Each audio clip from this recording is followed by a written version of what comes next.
The parables of Matthew 22, verses 1 to 14. The parables of the wedding feast. And again, Jesus spoke to them in parables, saying, "The kingdom of heaven may be compared to a king who gave a wedding feast for his son, and sent his servants to call those who were invited to the wedding feast, but they would not come. Again, he sent other servants, saying, 'Tell those who are invited, see, I have prepared my dinner. My oxen and my fat calves have been slaughtered, and everything is ready. Come to the wedding feast.' But they paid no attention and went off, one to his farm, another to his business, while the rest seized his servants, treating them shamefully, and killed them. The king was angry, and he sent his troops and destroyed those murderers and burned their city. Then he said to his servants, 'The wedding feast is ready, but those invited were not worthy. Go therefore to the main roads and invite to the wedding feast as many as you find.' And those servants went out into the roads and gathered all whom they found, both bad and good. So the wedding hall was filled with guests. But when the king came in to look at the guests, he saw there a man who had no wedding garment. And he said to him, 'Friend, how did you get in here without a wedding garment?' And he was speechless. Then the king said to the attendants, 'Bind him hand and foot and cast him into the outer darkness. In that place there will be weeping and gnashing of teeth. For many are called, but few are chosen.'" This is the word of the Lord. Today we're finishing our summer sermon series in parables from the Gospel of Matthew. So the parables are these short stories, these fictional scenarios that help us process what does Jesus mean when he announces that a kingdom of heaven is coming.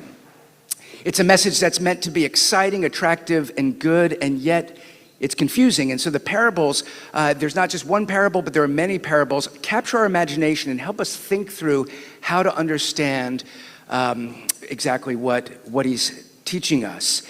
Because he's pronouncing a reality that's wonderful and attractive, and yet different enough that sometimes we're not attracted, we're not drawn to it, we don't connect with it. When my oldest son was in elementary school on one of his birthdays, we always do something special on a birthday, so what do you want to do? He wanted to see a movie. And when I was going to get the tickets, I noticed that the movie was playing in 3D, and he had not ever been to a 3D movie, and I thought, this will be amazing. So, with 3D, there's a surcharge of $2 or $3, and so I normally live a restrained life, but I said, hey, why don't we go to a 3D film? And, we're a family of 5. We could skip dinner on Wednesday. It's a special occasion. And so what I thought would be an obvious, oh, this is exciting, he said, I don't want to see it in 3D, I want to see it regular. Okay, that's fine. That helps with the accounting of my finances for the week. But actually, since you've never been to a 3D movie, it's kind of cool. And so since this is a special occasion, why don't we try it? And he was insistent he didn't want to try it. And I actually had no real agenda. I was just trying to think of how do we have the most fun we could have that day and do something new and exciting. I started to try to explain that you must not know what 3D is like. And he was getting increasingly resistant, pushing back. I don't want to go to the 3D version of it. So what came out through a process that went surprising places was that the year or two earlier, he was forced to sit through a 3D slideshow of somebody showing photographs that they had taken in the 1960s. So him and his elementary school class had to put on these glasses, and here's a guy saying, this is a lake in Vermont. These are trees in Vermont. And he just sat there completely bored. So his thought was, I don't want to go through that again. But on the one hand, you had something of the experience. Okay, you had to put on glasses and there was depth of field that was interesting. But at the end of the day, it's the movie you want to go to. It's the same movie, but just with that. And so the associations you have about this boring, somehow 3D and pain are associated in your mind. But if you understand what's happening, you might actually benefit from it. Jesus comes announcing the kingdom of heaven, and he announces something wonderful, and it's like this world. I mean, some of us imagine we die and we're in this divine energy force and we're just light, and it's like, no, Jesus is talking about a kingdom where we have distinct identities and things to do. So it's like this world, but it's not like this world, which is what's good, in that it doesn't have the pain and the suffering and the misery. And so he's talking about something that we may know something about, but we don't know about because we haven't fully experienced it. And he invites us. And there's something in every one of us, there are resistance points. There's something in each of us that says, actually, I don't want it. There's an invitation come, and we don't want to go. And if you look at the broadness of Jesus' teachings, eventually he's trying to get to areas in your life that need change or healing, where you're carrying with you some assumption or some experience that's biasing your ability to see the goodness of the good news. The parable we're looking at today is about a gracious, lavish invitation and people who don't want to come. And so it's actually confrontational. It's a little bit of a hard parable. And in the context of it, Matthew 22, so Matthew 21, Jesus arrives in Jerusalem for the last time, what Christians traditionally call Palm Sunday. By that Friday, he will be crucified. And it's not a spontaneous thing. There's been a plot to find him and to seize him and to kill him. So this parable may have a different character than some of the other ones we looked through this summer, because now he's standing before the very people who are just trying to find a way to arrest him and have him killed. And so he's responding, making sure they understand what they're doing with a parable that's very confrontational. The easy thing for us to do today would be to see the Pharisees, the religious leaders, as a foil, and just enjoy Jesus condemning somebody that won't receive his invitation. But the opportunity we have is actually to look at our own lives and say, you know, it's easy to hate first century religious leaders, but it's hard to acknowledge that there's something in me that resists as well. And so as we go through the parable, it gives us an opportunity to ask the question, what in me doesn't want to come, or doesn't want to come fully, or wants to come on my own terms? And then what about this invitation should really get us excited enough that we come joyfully and gladly? So I'm going to talk about those two things, resisting God's call, and then answering or responding to God's call. So I'm beginning with resisting God's call. So here's the challenge for us, that there's something resistant in us. This week, what seemed to be the news headline that made it to the top of many news sources, the engagement of Taylor Swift and Travis Kelce. I was about to say Kelsey Grammer, which to me would be a much more interesting news item. But Travis Kelce, the football player, and Taylor Swift, their engagement has captured the excitement of many people, and it would be understandably either football or pop music fans. But others that just see this as a cultural thing. I can imagine how many people spent a couple of days daydreaming, wouldn't it be so great to be invited to that wedding? And I can imagine if most of us received an invitation to the wedding, there would be an obvious go. So if you're a fan of either, you'd go with excitement. We're a nerdy enough group that I could see pop music, football. We might go to a classics conference with greater excitement. Maybe there's a physics lecture that we would go with great excitement to. I'm not sure. But I imagine even if you weren't compelled to go because you're not distinct fans, there would be an obvious excitement that it's just this huge event. There's an excitement around it. And so, okay, maybe you'll meet a football player. Maybe you'll meet Bill Gates. You don't know. This is a celebrity thing. Maybe you don't care about celebrities, but the food is bound to be good. And we're a church of enough introverted, socially anxious people that some of us would genuinely say, I don't want to go. But I think most of our friends would say, you're crazy, just go. It would be obvious. Why would you not go if you were invited? And you could think if that captures the modern imagination, that any reasonable person would want to be part of this event. To think the creator of the heavens and the earth is going to climax history in something that is remarkable, and our response is, I don't know, not now. Or there's something in us that is bothered by the nature of the invitation. Now, obviously, this worldly celebrity wedding will connect with us more than this hard-to-imagine concept of the creator of the heavens and the earth inviting us to this great event. But there's something telling to say that people are dying to get in to the Taylor Swift wedding, and people are not interested or as compelled to come and to rejoice that God announces a kingdom. And so that's telling. What is it about us?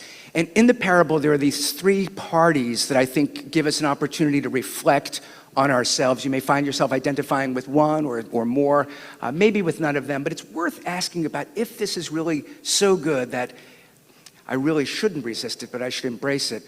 What is it in my life that's keeping me? So the first response in this passage is the response of apathy.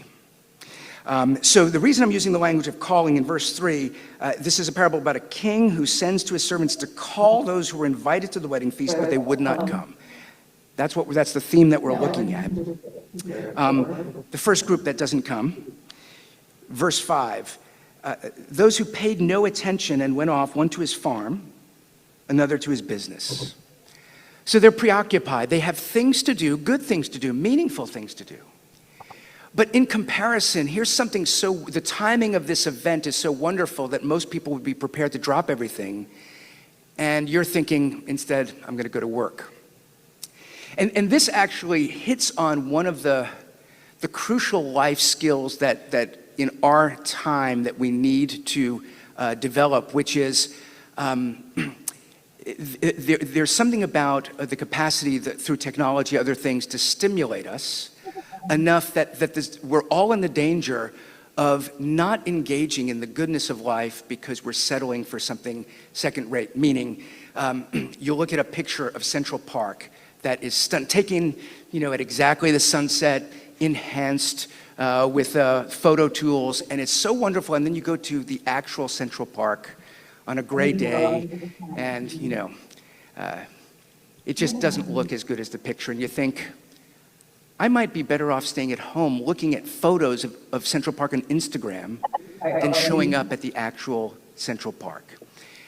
That's not an actual temptation, but it gets close to what some of us are aware of, that actually, rather than relating to people I know through conversation, it's just so much easier to relate to people through little sentences here or there. This thing out there that looks fun, I'll stay here. You could come to Columbia as an undergraduate, spend 4 years here, and watch movies about New York and see the Empire State Building and the New York Times building, but never go south of 110th Street. And it raises the question, if you're going to have a few years here, wouldn't it be better to go out and eat the food rather than looking at photos of people who have eaten the food? And yet it's easier. There's something about that inertia that we don't want to go.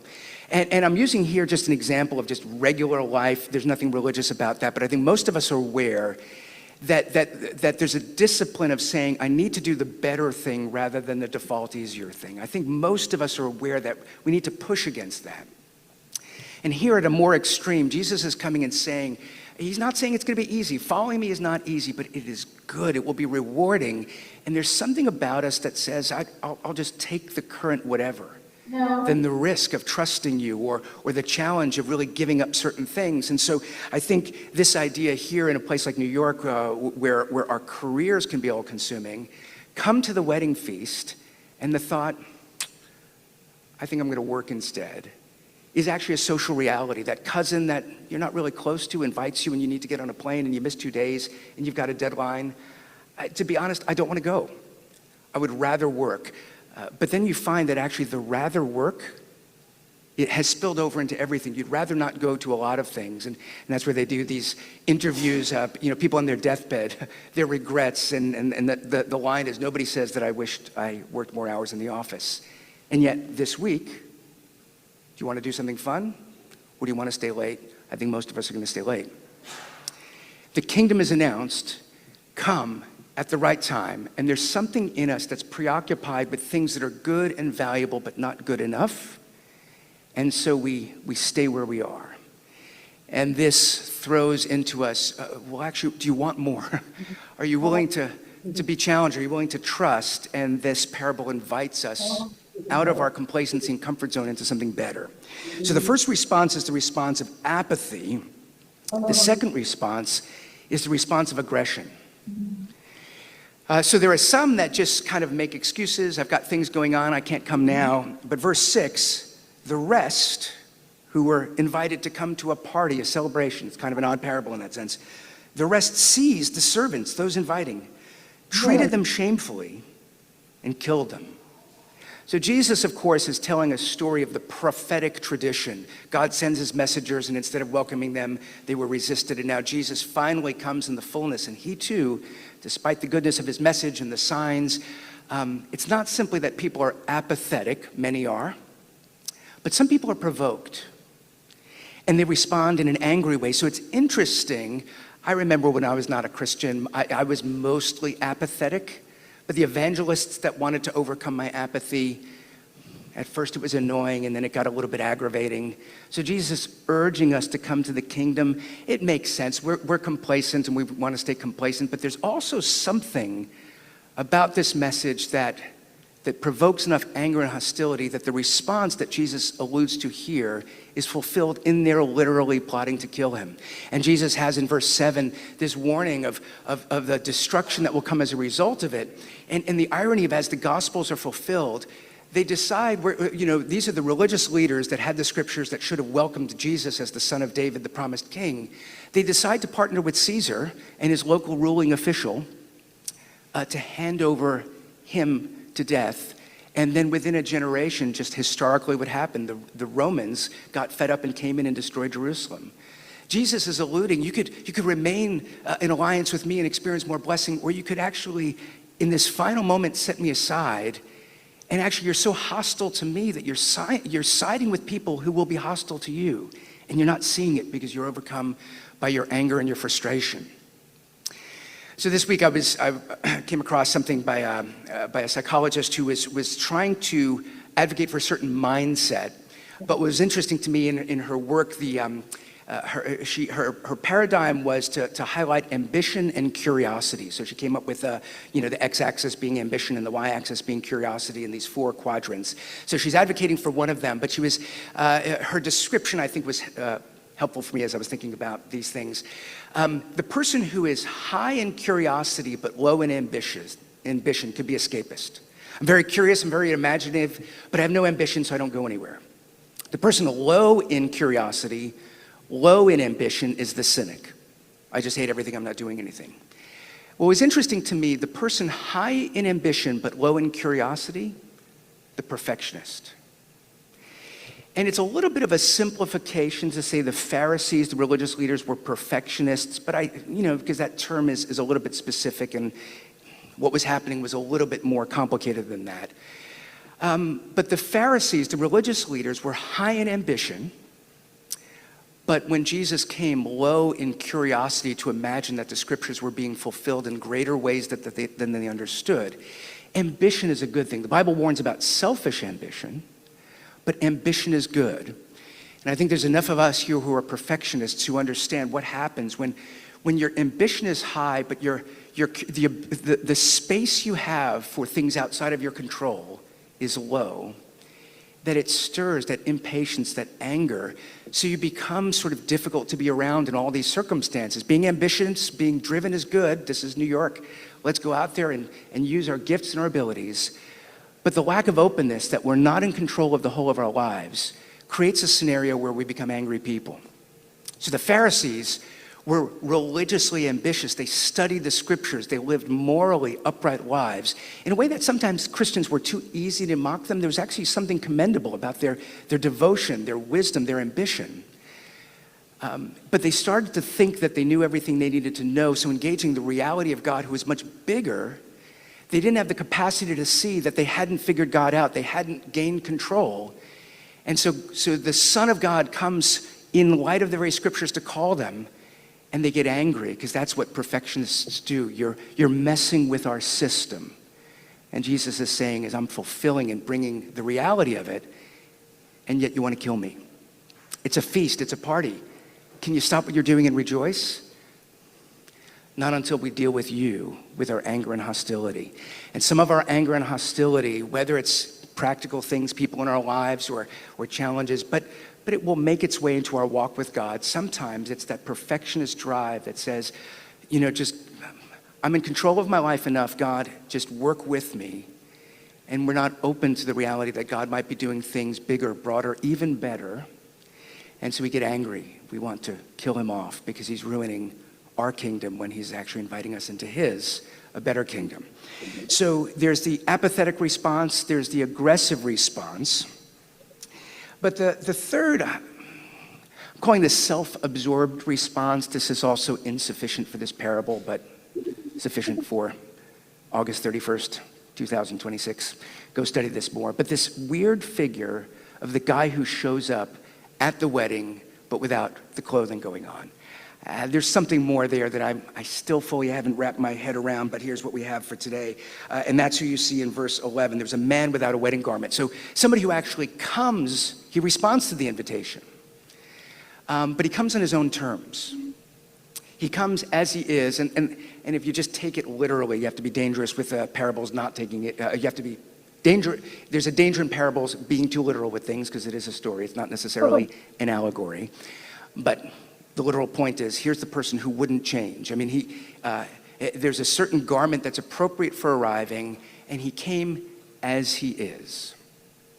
And what's interesting about the parable is the invitation is so gracious. Come, and it extends out. Now that the people who should have come didn't, let those come, whether or not they deserve it. And the language, the good and the bad come. I mean, it's remarkable. Yeah. And yet, what is it about the sort of self-absorbed that I'm going to come, but I'm going to come almost as if I'm not recognizing this is a great event where I need to honor the host, but this is an opportunity for me to come to an event, maybe I'll get something from it. And so I'm showing up as I am. And this is an area where I think today, because the mindset, there's so much good about how we're advancing and how we're thinking and trying to problem solve humanity, life experiences, but sometimes our solutions create more problems. And one example today is in the insistence that I want to be who I am and define myself for myself, we start to think that the ultimate freedom is to be able to create our own identity, to be whoever we imagine ourselves to be, untethered from any grounded reality, which then ironically initially feels free, and it allows us to get some space from the things we don't like in ourselves, and so it's understandable. But it creates a scenario where we go into a world having imagined ourselves to be something that others are not perceiving or have not agreed to, and then we experience the world as aggressive, the world that doesn't appreciate, rather than maturing and realizing I'm not the center of the universe, we go into the universe and get furious that it's not affirming that I'm the center of the universe. But of course, how could that be that we could have a city with millions of people where everyone gets to define themselves and we automatically understand each other and there's no confusion? And so we create a scenario where in an effort to try to improve upon certain struggles, we create a context where now the struggles have gotten out of hand. And so this person who shows up at the wedding, as they were invited as they are. That's the nature of this, the gracious invitation. Whoever you are, come, but remember you're coming to a wedding. And the ability to recognize both, there's a gracious invitation, but I need to change. Most of us don't have the capacity to navigate that. A few years ago, I have a friend who's a member of a club in Midtown. I know, that's curious, a club. What is that? Well, I didn't know either, but it was apparently where people who like to sit around in a old, beautiful building and do boring things like play backgammon or whatever, So he was inviting me to lunch with him, along with a friend, and he said, but there's a dress code, you need to wear a jacket and shoes. When you're a Presbyterian minister, I could show up with a jacket, I could put on shoes, not a problem. But the place is, we're trying to maintain this, so if you show up without a jacket, we will give you a jacket, which sounds very gracious. I'm self-conscious enough to know that if I'm walking around with their jacket, people know I don't belong, so I showed up with my jacket. My friend, the other guest who was invited, showed up with sneakers. And I don't know if he was thinking, who are we in what club? Wear jacket and shoes. He was thinking like, oh, you can't be barefoot. I don't know what he was thinking. So I took shoes literally. He took it as wear footwear. So came with sneakers. They would give you a jacket. They don't have sneakers, so they wouldn't let him in. And understandably, he was annoyed. We were all annoyed because now, okay, what are we going to do now? Let's order Domino's pizzas and sit outside the club. And so, I don't know what we came up with. But here he is perceiving not simply, I didn't understand, but I think he experienced it as I was rejected. I'm not good enough for this environment. There seemed to be something like that going on because he started to argue with the person saying you just can't come in with sneakers. The argument went in the direction, I'm not somebody that invests a lot in sneakers. It went to, these sneakers are $400. So I think what he's thinking is, this is some elitist place where you only welcome, the wealthy and the upper class, and I qualify because I have these $400 sneakers. But he was in the wrong paradigm. You could have walked in with $10 thrift store sneakers, shoes that were beat up. The issue was not the value. He was thinking, okay, you must be judging me and putting me down based on my not meeting the value standards. And he just misunderstood the culture they were trying to create. I'm not here to defend the culture of the elite club, but just trying to say, I watched that reaction, I thought, I get that he's frustrated, but he's making a categorical error. And we tend to do that with the invitation to come into the kingdom. Do I need to get my life together morally? Do I need to improve myself so God will accept me? And Christianity, unlike many other philosophies or religions, would say, no, God is gracious. He loves you as you are. But then if we think, wonderful, I don't need to change, we're missing that part of that love will be transformative in a way that's good. So when the blind come to Jesus, he loves them as they are. He doesn't say you're disqualified for the kingdom. But the sign of what he'll do in healing them is to say, you come as you are, but coming to me will make your life better. And it's that pride, that self-centeredness, that immaturity that says, I'm going to come only if God accepts me as I am. And that's the Christian message. He does. You don't need to get your life together. You could have no experience in Christianity, no knowledge of theology. You could have made a mess of your life. And the radical acceptance is you can still come. That's wonderful. But the good news is when you come, you're entering into something that will take who you are and improve and change it. And why would you resist that? And that's where, if we're holding on to our commitment to immaturity, we're insisting that I be who I've always been, we're not seeing the possibility, the goodness of the kingdom. So we could be apathetic, we could be hostile, but we could also, strangely enough, say, I'm going to come and get what I can out of Christianity. But I'm not going to allow the work of the Spirit to really make me better in a year than I am now, and to do the hard work of that or the joyful, freeing work. And we're stuck with what we know. And this parable challenges us to say, when you come, it's going to address our pride, our immaturity, our stubbornness, our foolishness, or the fact that we're just tied to things that are not of value. And there's always going to be resistance. And so we need to be aware of that and search our own hearts. And be willing to hear that the good news implies some bad news. But the dynamic of change in Christianity is not guilt, shame, or fear. So this parable is spoken to people that he needs to be very clear. You are resisting to the point that you are about to kill the very Son of God, whom you're proclaiming to follow. I mean, that's his original audience. Things are less severe for us, but I think all of us find Christianity not interesting enough. Or you read the Bible and there's something in it that makes you think, I don't want to do this. Or you're just content enough with who you are and who you've been that the call to grow, we're just tired. And I think this parable allows us to say, okay, let's recognize that there's resistance. There's something in all of us that needs healing, forgiveness, fixing. But what draws us out of it is not, you're not good enough, go get your life together. But you're invited in now, and that invitation carries with us a process that if you trust the one who leads you in it, you will find increasing goodness, increasing growth. So what I want to talk about for the remainder of the time is responding to God's call. So we resist God's call, all of us, even those of us who are earnestly committed will find areas of resistance. But all of us are invited to respond to this call that goes out. So the ancient custom of the invitation for a wedding, so the king is announcing there will be a wedding, so the invitation would have gone out. The servants that are going out are not bringing brand new news that there's going to be a wedding. They're bringing news that now is the time. So you've been invited to the wedding. So there's, in modern system, the surprising thing is the people who RSVP'd and said they would come, at the time of the wedding, they're the ones who don't come. And there's enough in modern wedding custom that we could do that. But here, just a different example. Somebody invites you to dinner at their home at 5 o'clock. When are you eating? At 5 o'clock. Well, no, you've been invited for dinner at 5 o'clock. You might be eating at 5 o'clock, but it wouldn't be unusual to sit down and they offer you a soda and put some chips before you. And then at some time, at 6:15, food is ready. Come to the table. So you're there at 5 o'clock. When are you eating? Well, the exact time, there's a second invitation. If 6 o'clock came and they said, dinner's ready, and you said, I allotted 1 hour, and I just came for the meal, and now that I haven't gotten the meal, I'm not going to wait till, so I'm leaving. You could see if you were the host, there would be something potentially offensive there. I invited you for dinner, and you slotted me this 1 hour, and because I didn't serve it exactly when you arrived, you don't want to talk with me, but you wanted the meal. You could imagine something of how you might respond. That's the kind of scenario. So there's this great banquet where the people have said, we want to come.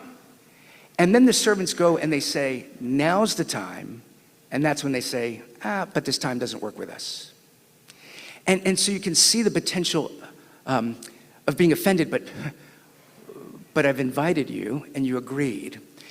But what we need to see here is the gracious nature of the invitation. So this is a parable. This is not Jesus teaching theology of God. So with a parable, you can't read everything into the figures, but this king is remarkably gracious, and I think that accords with how Jesus wants us to view God. So, we find that, first of all, verse 3, he sends his servants to call those who were invited to the wedding feast, but they would not come. They're invited to a feast. So this is actually the kind of occasion that it's a great moment for the royal family, but it should be a great moment for anyone who would benefit. I remember somebody that I knew that was British said when they were growing up, there was some anniversary, I forget what it was, but I don't know if it was the installation of the Queen or there was some background, but there was a certain day that all the kids had this annual celebration of having cake, and how when you grew up at that being the culture, that there was just this excitement about it. We've got this royal family, and whatever you think of them and their leadership, if you give somebody cake for the moment, they're bound to be excited. So here's this feast of there's a lavish celebration, whether or not you've got, political disagreements. It's unusual to think that the king is inviting everyone and planning on being generous to everyone, and yet that's resisted. So verse 4, again, he sent other servants, saying, tell those who are invited, see, I've prepared my dinner. My oxen, my fat calves have been slaughtered. Everything is ready. Come to the wedding feast. It's an invitation to a feast. And it's an invitation that has already been in some ways rejected. The servants went out and they go back and said, we told them it was time and they didn't want to come. So I'm going to send them again. Come, now is the time. It's a feast, it's a celebration. There's a persistence, a patience of this king who's determined to celebrate. And I wonder how many of us lose sight of that as we read through the Bible. What is the Bible about? Well, it opens up with a God who creates all things wonderful and beautiful. And instantly, in the beginning, there are wedding illusions. Adam and Eve in Genesis 2, this is the reason a husband leaves his wife and cleaves to their spouse. There's something about the story where there's some joining together for fruitfulness, for goodness, that carries thematically through the Bible, where the book of Revelation, the last book of the New Testament, ends with a wedding feast. This parable is sort of tapping into that big strand that there's a God who created things, so at the climax of things, it would be a celebration. And yet what goes oddly in the Bible is, at the very beginning, there's a rejection. There's a betrayal, there's deception, that Adam and Eve decide not to stay with God, but to listen to the serpent. And so there's this story of God who has prepared wonderful things, those who reject that God, God's persistent invitation and patience, but his sticking to the reality that at the end of the ages, God's purpose from the beginning was something that should capture us with joy and excitement. And so along the way, the resistance to, and look, I'm seminary trained, I've been reading the Bible now for at least 30 years. I get into these passages and I think, this God seems harsh. where these things are weird. And it's easy to lose sight of the main story, that God is gracious, generous, moving things towards such a wonderful end that he persists in inviting us and even invites us who are rejecting him. So the story of the Bible begins with a God who is rejected and the mess that happens, that we're wondering, God, how could you let this happen? And in the end, the answer might be something like, I warned you, you did what you wanted, you didn't listen, and then these are exactly the things that you couldn't anticipate. The miseries of life coming as an effect of our insisting on our way rather than trusting God and his wisdom and goodness. The story of a God in the Bible who's been rejected climaxes as the Son comes to Jerusalem to say, I'm now going to take the seat of David.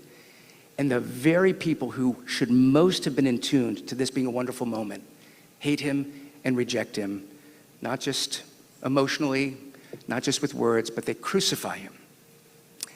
And the odd thing is, this parable is indicating, oddly enough, the wisdom of God is that he would take his own rejection to be the means of how he extends the boundaries beyond our expectation. Because if you want life with God, there should be moral uprightness and holiness. And so the Pharisees were right to want a temple where they could sacrifice and commandments that they insisted on keeping. And yet that hardened their heart to the bigger reality of grace, that it was insufficient. And so they wind up unknowingly offering a sacrifice where God gives himself, his own Son, to say now everyone can come. Send the messengers out. So not only those who refused and rejected, but people who know nothing, the time is now open. And that's the book of Acts in the New Testament. Go and invite everyone. And the picture here is the good and the bad come. So this figure that doesn't have the wedding clothes, the good and the bad come, the rich and the poor. If these were not fashion police walking through the wedding party and saying, all these people came at my invite, but that fabric not up to standard. Nobody is being judged by the quality of their clothes. And some scholars would say that what was likely going on, there's a little bit of a debate about this, but they would say, a king who's going to throw an event right now come to people that weren't expecting the invitation, likely not only provided the food, but provided the garments. Whether or not this is the case, whether or not it's the case of the parable, the idea is God is giving the garments. The people that are there at the celebration are not being judged for their fashion sensibilities. The unusual thing is the person who came but wouldn't take the garment given. And whether or not that's really inherent in the parable, it is part of Christian theology to say all of us are invited. If you think you're good, don't come based on your goodness. If you think you're bad, don't not come because you know that you're not worthy. The humility that all of us come by God's grace, what is it that it is because the King has invited us. And he comes and he will give us the clothes. We don't need to show up afraid that we're going to be humiliated. But that's where in the Christian story, Jesus' clothing is stripped from him as he's shamed on the cross. And then the book of Revelation talks about these white robes that are being put on by those who believe, who are washing their robes in the blood. What a weird image. But at the end of the Bible, there's a celebration, and those who believed and put on Christ are welcome. No matter how you have lived, no matter what doubts you have. And it's that grace we need to keep before us, because once we realize that God is more gracious than we imagine, there's a certain freedom to see our shortcomings rather than defending them or hiding them, which keeps us stuck, keeps us from growing. From recognizing God is so gracious, he invites me as I am, but God is going to disciple and train me and cover me so that in the future I will be better than who I am now. It's the vision of God's generosity and goodness that creates the sustaining motivation. And when you think of this parable, it was a parable against Pharisees. You in your anger are rejecting God, you will be sent out. But then in the book of Acts, the Holy Spirit comes down and people come. But Pharisees come not based on their descendants from Abraham, not based on their superior righteousness, but they come because God would still welcome them if they're willing to come. And the majority of New Testament books written by Paul the Apostle, who was so resistant to Christianity, so ambitious for the faith, but so unable to see that Christ was more than he imagined, is in the process of persecuting Christians in his anger and hatred until he sees the raised, resurrected Jesus who graciously calls him personally. And he needs to rethink everything he knows theology. And he, of all people, comes back with the strongest message. It's by grace alone. It's received through faith. It's a gift of God. It's not by your own righteousness, because if we were to do it by righteousness, Paul writes, I would beat all of you. And he's being truthful.